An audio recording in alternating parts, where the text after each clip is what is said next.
Hello friends, excellent classes में आपका स्वागत है। आज हम शुड और ought to इन दो का कहाँ कहाँ इस्तेमाल करना चाहिए ये सीखेंगे। शुड मॉडल वर्ब है और ought to semi modal verb है। तो चलिए नेक्स्ट सेगमेंट देखते हैं कि क्या है इसका use of ought to and should. यहाँ पर हम यूज किसका सीखेंगे, ought to का और should का। लेकिन पहले हम ought to से क्या मतलब है ये जानेंगे। ought to does not have a past form। इसका कोई भी सेकंड फॉर्म नहीं होती है।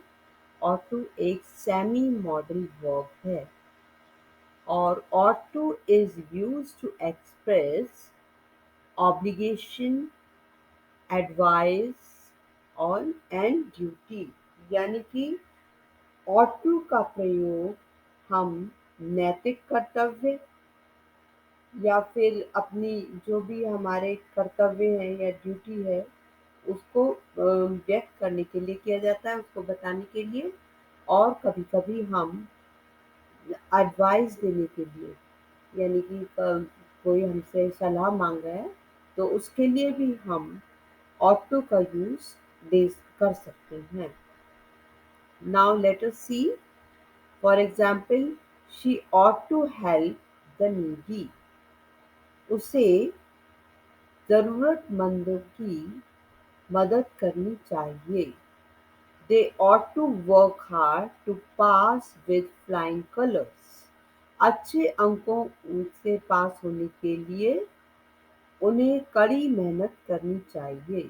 अच्छे अंकों के साथ का मतलब है अच्छे अंकों से पास होने के लिए। We ought to obey our elders। हमें अपने बड़ों की बात माननी चाहिए। ought to का प्रयोग नकारात्मक वाक्यों में हम कैसे करेंगे। ought with not is used in the form of giving advice. जब हम किसी को सलाह देते हैं तो उस समय हम ought to के साथ not का यूज करेंगे। लेकिन कैसे करेंगे ये अब हम जानेंगे। चिल्ड्रन ought के बाद हम एक साथ ही टू का यूज जैसे करते हैं वो टू हम नहीं लगाएंगे। हम उससे पहले नॉट का यूज, नकारात्मक जो शब्द है उसका यूज करेंगे नॉट, फिर उसके बाद to. Children ought not to play video games so long। बच्चों को इतने लंबे समय तक वीडियो गेम नहीं खेलना चाहिए। She ought not to behave। यहाँ भी देख लीजिए, ought के बाद not आया है, फिर to लगाया है। Behave to the elders like this। उसको बड़ों के साथ ऐसा व्यवहार नहीं करना चाहिए। He ought not to waste time in playing cards। उसे ताश खेलने में समय बर्बाद नहीं करना चाहिए। तो यहाँ भी ought और to के बीच में हमने not का प्रयोग किया है। आफ्टर दिस ये देख लेते हैं यूज ऑफ शुड। अब शुड का इस्तेमाल हम कैसे और कहाँ कहाँ करेंगे ये हम पढ़ेंगे। शुड इज अ मॉडल, ये तो हम पहले ही मैं बता चुकी हूँ आपको। So it gives a special meaning. तो ये एक अलग मीनिंग बताता है टू अ वर्ब, वर्ब के साथ। तो अब इसमें क्या है, or we can say that they are generally followed by the infinitive. ये ज़्यादातर इन्फिनेटिव के साथ यूज किया जाता है और वो भी बेयर इन्फिनेटिव। बेयर इन्फिनेटिव का मतलब है जहाँ पर हम वैसे तो इन्फिनेटिव में हम टू का यूज करते हैं, लेकिन बेयर इन्फिनेटिव में हम टू का यूज नहीं करते हैं।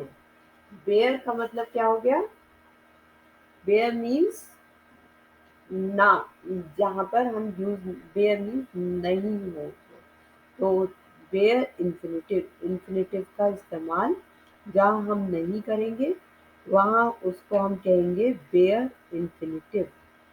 तो जहाँ पर हम टू का इस्तेमाल नहीं करते हैं उसको क्या कहेंगे, वेयर इन्फिनेटिव।